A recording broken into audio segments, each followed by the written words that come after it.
সপ্তাহের শুরুতেই ফের কাশ্মীরে গুলিবর্ষণ, জঙ্গি জওয়ান লড়াই।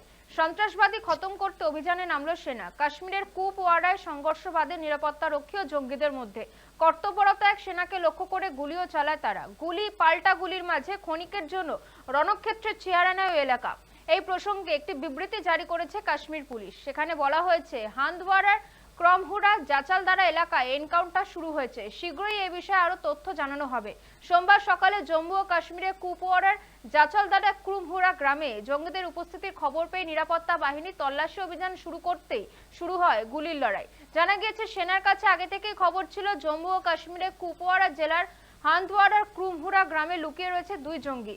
এরপর সোমবার ভোরে গ্রাম ঘেরাও করে তল্লাশি অভিযান শুরু করে জম্মু ও কাশ্মীর পুলিশ। তল্লাশি শুরু হতেই জঙ্গিরা সেনাদের লক্ষ্য করে গুলি চালাতে শুরু করে। শুরু হয় দুপক্ষের গুলির লড়াই। শেষ পাওয়া খবর অনুযায়ী এখনো গুলির লড়াই থামেনি। গত কয়েক মাস ধরেই একের পর এক জঙ্গি হানায় অশান্ত হয়ে উঠেছে উপত্যকা। সেই কারণে জম্মু ও কাশ্মীরের বিভিন্ন প্রান্তে তল্লাশি চালাচ্ছে ভারতীয় সেনা।